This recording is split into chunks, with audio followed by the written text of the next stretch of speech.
Hello and welcome to the DRS Zone podcast. My name is Ed Wyatt. Alongside me, as always, my 15-year-old son, Sam Wyatt. We're going to talk about the Japanese Grand Prix. But before we get into that, the Sam Wyatt Media March continues with a radio appearance last week. How are you?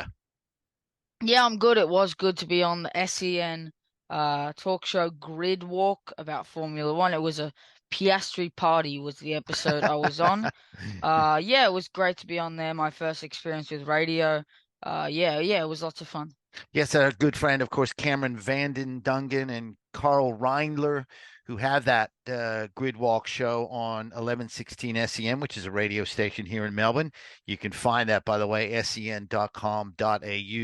They've got you looking at, it's funny, they've stolen their name, DRS, and which is fine. There are a million DRSs out there. It's drama, rumors, and socials. And you're taking a look at that kind of stuff. And you actually, well, I don't want to say broke a couple stories, but brought a couple stories to them that they weren't really aware of. One of which was the potential for Adidas or Adidas, as they say in the U.S., to maybe become the naming uh, Alpha sponsor for Tauri. Alpha Tauri. Yeah, Yeah, interesting, huh? yeah, it would be interesting. I mean, because we know I'm not going to go through it all again because I already had to do this. But yeah, we know that AlphaTauri are not going to be called AlphaTauri next year, and Hugo Boss was the rumor. Maybe they could take over, but yeah, Adidas, it's interesting because like to have a clothing brand in Mm, F1, like a name that everyone knows, that's like not a car Benetton, I brand. guess, would have been the That's not last a one. car brand, and a Yeah. Red Bull. That's kind of all that's on the grid now. Yeah, you're absolutely So right. It yeah. would be. And I guess the first thing you think of when you think of that is a car with three stripes down the side. I mean, Yeah, that that's would look nice. the first thing you think of. Let's move on to the Japanese Grand Prix, which, Yes. first of all, we have to say is like the best Grand Prix other than the Australian Grand Prix because Oh, it definitely. starts, what, It three starts at o'clock? 4, 3. Yeah. Perfect. Unbelievable. But, Absolutely perfect for us. and And it's usually a pretty interesting race. It is. It's funny to hear all the people in Europe complaining about having to get up early when that's pretty much we have to Yeah, stay and up that's the late. only one. Yeah, I know, That and pretty much. Australia is basically the only one they get at a bad time. Exactly right.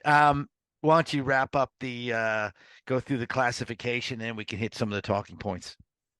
Yeah, so Max Verstappen won the Grand Prix. No surprise there. It's like he had one weekend off and now it's back to normal. Lando Norris second, a podium and his best result ever. Piastri his first podium in F1, it's a double podium for McLaren. Leclerc fourth again as it was in Singapore. Hamilton fifth. Carlos Sainz sixth, last week's race winner. George Russell was in seventh. Alonso eighth. Ocon ninth, and Gasly rounded out the points in 10th. Liam Lawson and Yuki Tsunoda 11th and 12th. Joe Guan Yu 13th. Hulkenberg was 14th, and his teammate Magnussen in 15th.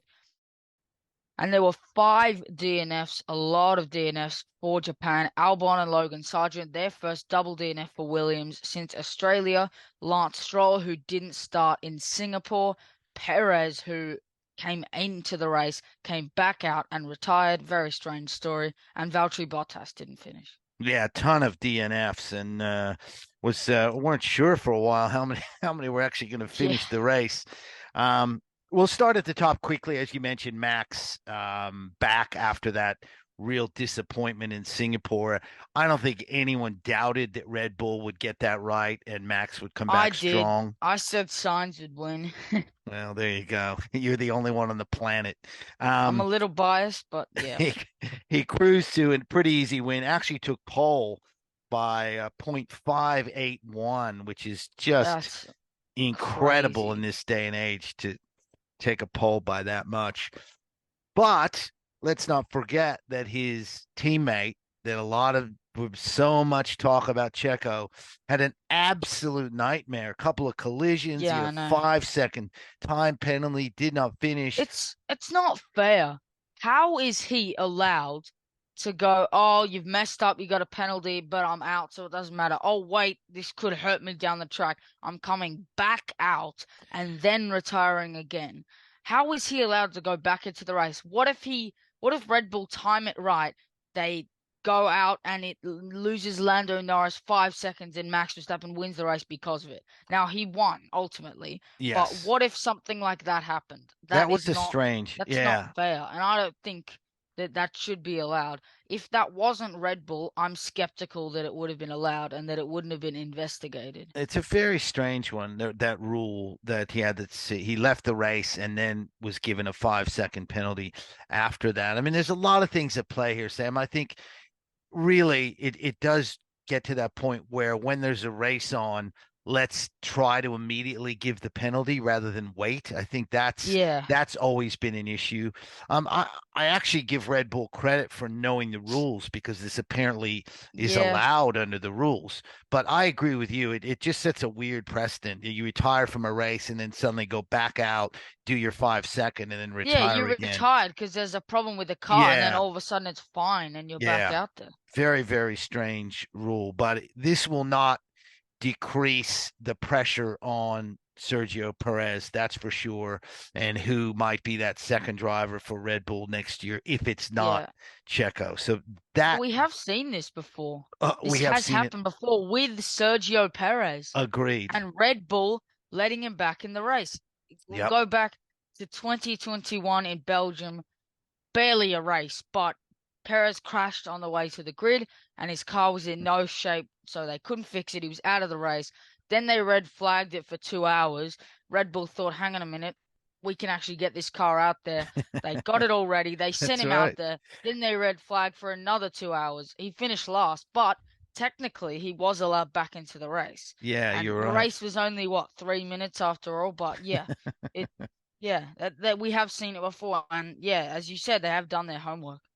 Let's turn to some positive news, and that's McLaren, as you mentioned, Norris. So that's Norris's, I want to say, fourth second place finish in 7 races. So he's on an I think that sounds absolute right. a Yeah. heater, as Somehow they he's say. never gone better than that in his career, which still shocks me every time I hear it. That is true. That's his best result. He gets second. Piastri with a very solid third, his first ever podium, and I tell you what, McLaren are in an absolute sweet spot at the moment. Yeah, they are. And I didn't think I would, but I really like that. Like since the summer break, that they're actually competing. I thought, no, I don't want them there. Ferrari, I like it being at the top, but I like that there's someone else to challenge Red Bull and Mercedes. Yeah, I'm enjoying it, and it's really impressive to see for a likable team. And Piastri in Australia, everyone loves him now, and Lando Norris as well, very likable. So yeah, it's good to see that. Yeah, I think I was speaking with someone during the week who knows a mindset coach who works with Piastri and just basically says he's so focused. And you can see that he wasn't happy with that third place, his first ever No. podium. And he was like, actually, like, I really want to finish second or first. So I think that's a fascinating mindset. And that is the kind of mindset you need to have in Formula One. So, Yeah, I think anyone else on the grid with their first podium would be, oh my gosh, I can't believe it. This is the best. Like anyone like new on the grid, you'd think. But to have that mindset is a winner's mindset, and he's definitely a future winner for sure. yep, I, 100%. I agree with you. And I think this is going to time out. If they continue this strong finish, by the time the Australian Grand Prix rolls around next year, there's going to be a Oh, Piastri army. Like last year, it wasn't sure. yeah. Everyone was kind of behind him. Young guy, we don't really Yeah, and it know was him. only the third race, so it was It was kind of unknown, and they didn't do very well. they didn't do very well. Ricciardo was still being pushed out. There was that angle Yeah, there going. was So still controversy. Next year, you yes, look at it, Ricciardo's going to be there. yep, Piastri's going to be there as a one-time podium. Well, it could be more than that by then. yep. It's going to be all hyped up. It's going to be great. Yeah, I think you're right. Well, let's talk about Ricciardo because that's another talking point. He and Yuki Tsunoda have re-signed with Alpha Tauri, or do we call it Adidas? Adidas, We'll call it Alpha Adidas Tauri. Racing Team. So they've re-signed. So there's a three-way battle, right? There's Tsunoda, Ricciardo, and Liam Lawson, who has done really, really well filling Really in well. for Very Ricciardo. impressive. Let's Yeah. break this down a little bit. What's your gut feeling in terms of the way why they've done this or made this decision? What do you think? I think it's fair. I mean, I Yeah. like Liam Lawson. I'm a big fan. I think he's got a lot of talent, and I wouldn't be surprised seeing him on the grid. But I think if you're Alpha Tauri, you got a driver who's come in for two races and outperformed Tsunoda in two of them. Yeah, it's impressive, but it's two races. It's not a full season. Yep. Yuki Tsunoda, everyone loves him. He's very promising. He has started to mature. And you got Daniel Ricciardo, like another one who's won what 8 races in his career. I think it's a no-brainer to stick with them. But I think Liam Lawson, I think what I've heard is that he was going to be the reserve driver, but they've not done that. And I think that's because he could be replacing Logan Sargent at Williams. Yep. I think. I think that's an interesting thing. And I agree with you 100%. Initially, I was thinking you've got to give the kid a shot. Why would you have Ricciardo, who's sort of been hanging around for a while? But I think you're right. I think Tsunoda brings that whole Asian market or Japanese market, for one thing. You could see the love for him over the weekend. In Singapore as well, there was a lot of Yes, love for him. he does have the potential. And you're right, he's a likable character. Ricciardo, I think, makes sense in that he's been there. He gives your team a lift, right? You've got an experienced guy there working with Tsunoda. And I think you're right. Lawson, at this point, Lawson, I know he hasn't been driving a Williams, but he also hasn't been driving a Ferrari or a Red Bull, right? He's been doing Yeah, pretty well in an Alpha Tauri. So I yeah. think Sargent's under the pump. Sargent continues, as much as we love to see an American driver and all that. I just don't think he's delivered. I think he's made a lot of mistakes when I he's think had the I think chance. he's a good driver, but I think they brought him in way too early. I think you He might be finished right. third in the F2 after Yeah. 1 year, Yeah. and then they bring him in straight away. If they had like look at Lawson, he's been around for what 5 years, and he's only 23. He's been around Yep. at F2 forever, and he's ready. And I think Logan Sargent just came in a little too early. Even Yep. 1 more year, 2 more years, and I think he would have been fine. Yeah, I think that's a really good call. I think you're absolutely right on that. Um, let's look at another team, Mercedes. And so we knew Toto Wolff was out. He was getting surgery this weekend, so he wasn't there, or this past weekend. And there was a little bit of a scramble, Yeah. some confusion When at Toto goes, Mercedes. it all goes crazy. Yeah, was it Yeah. George? So Lewis was asked to slow down and provide DRS for George. Lewis was worried that if he slowed too much, I believe it was Sainz, wasn't it, that was behind Yeah, Russell? it was Yeah, that signs. Sainz was going to get past both Russell and Hamilton. He So got Hamilton, past Russell, but he not did. Hamilton in the end. So Russell was on worse tires than Hamilton. So Hamilton was saying, "Let me get away because if Yeah, I and then he'll slow get down, one of us. yes, Yeah, if I slow down, he'd get both of us. I yes, think, yeah, he was looking at it worst case scenario. yep." And it just was not a great look for a couple of guys who've been pretty good teammates throughout the year, and I think do Yeah. do like each other. But I think the guys on the pit wall maybe let the team down a little bit Yeah, I without. think if Toto was there, he could have kind of said, like, Lewis, this is an order. Do as you've been told. Or Yep, George, like, don't do that. Settle down. I think yep, no one to pull their heads in kind of yep. I may think have may have hurt them. I think you're absolutely right. Quick little trivia thing, by the way. Do you know the only other driver besides Max to score points at every race? Every Lewis race. Hamilton. Lewis Hamilton, yeah, has scored Yeah. points in every It race, which is surprises me. pretty You'd think impressive. Alonso, but he's had a few off weekends. Mm, absolutely. Um, what do you think about Ferrari? What's your take on your team per se? What do you feel about Um, that? everyone's been telling me, everywhere I've been going, everyone's saying, "Oh, if you want to be in the sport, you can't have a favorite team." So I've been really feeling the pressure to neutralize out, but I will always have a soft spot. And yeah, not great. I mean, Singapore was so impressive that we got that win, and it could have been a double podium, but McLaren were too good. It is good to see them challenging us, but yeah, they were way too good for us this weekend. Max was like not even going to talk about him. He was out Mm, of a league of his own. But yeah, the McLarens did outperform us the whole weekend, Norris and yep, Piastri. And I'm surprised that Leclerc got fourth and Sainz was sixth. I mean, Sainz has been in such hot form at the moment, yep, and Leclerc's kind of been he's been there, but he's been hanging around fourth, fifth. So yeah, it is impressive to see him turn the tables on his teammate. But yeah, not the worst weekend. Good points still, and a boost on Mercedes. But Yes. once again, losing out to McLaren, and it's not good because they are coming fast. They are coming really fast. Yeah, they certainly are. Well, next we got a week off, and then it's Qatar, the Losail circuit. It's only the second one ever, right? Because there was a race Yes, in it is. 2021, and then 2022 was canceled. I Uh, think they cancel that because of the World Cup.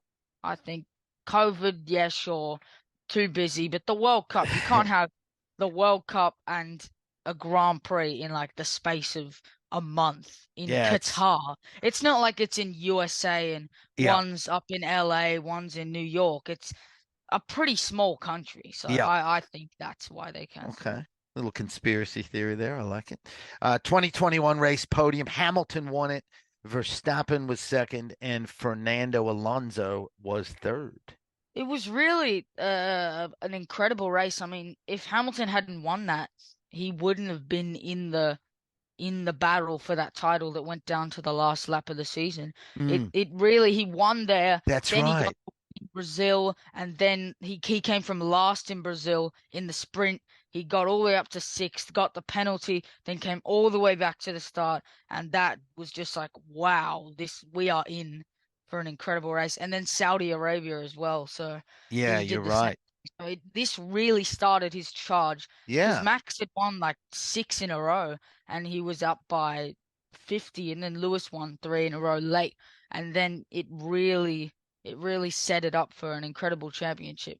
And so yeah, and then Alonso, his first podium back in the sport for Alpine, he finished third, and then he eventually did sign for Aston Martin, and then this year. So it was really a notable race, ironically, because it's such an irrelevant track. There's only been one race here, so yeah. that's a great point. That's an absolutely spot on point there. You're right. It's sort of a race that nobody really thinks about, but it did have those massive implications. If you have to pick a podium, now you're going to go with Sainz to win it again, or are you going to just No, come to your this is a weird senses track. and I pick mean, Max? it's a MotoGP track. Mm, So the last 2021, the tires were going off. It was really, really strange to see. mm, Everyone was struggling with the tire life because yeah, the curbs are much less forgiving, and yep. so it is a strange layout. And it's warm in Qatar. It's always warm, so it's double trouble for the tires. So I think there will be a bit of that involved, and I think Max wins. But Yep. who is the king of tire management? Who's the king? Do you know? No. Sergio Perez. So I think Right. he is second, and I Wow. think Lando Norris backs it up again for third. Okay. I like it. I'm going to stick with Max and Norris. I'm just going to flip-flop your order, Max, Norris, and maybe Checo third. So I Yeah, all think right. we're sort of in agreement there. Piastri, top six? Fifth, I Fifth. think. Yeah. I It's think funny, fifth, isn't and it? Leclerc takes that solid fourth place again. I think Mercedes are off the pace this week in Qatar. Okay. I Interesting. think I think they'll be off the pace. I think Sainz could be sixth after Piastri. I Yep. think Mercedes maybe like eighth and ninth, and Alonso up there in seventh. I Okay. think. Very interesting. Very interesting. All right. Well, that'll wrap us up here. Do you have anything else? Any other media commitments coming up at any point? No, not really. Just kidding. We're getting down to the pointy end of the season, obviously we've got the U.S. races to come, and then Yeah, the races in the Mexico, Middle East, and yeah, that. So we've got that sort of. We're done with and Europe. then We're Abu moving with Dhabi. Asia Yeah. and the Americas. So we're sort of heading towards the finish line here. No pun intended. Oh, we should mention, forgot, Red Bull won the constructors. Forgot to Oh, mention yeah, that they off the did. top. They it was inevitable this was going to happen, and it's at some point Max is going to wrap up the title as well too. So, What if he wins it in the sprint in Qatar? Could you ugh, imagine? yeah, not great. We don't want That him to would win be, it in the sprint. Maybe they'll keep him out of yeah. the sprint so he doesn't win it. Um, He's all still right. gonna win it anyways. This has been the DRS Zone podcast. My name is Ed White. His name is Sam White. You can find us wherever you get your podcasts, and we will see you after the Qatar Grand Prix.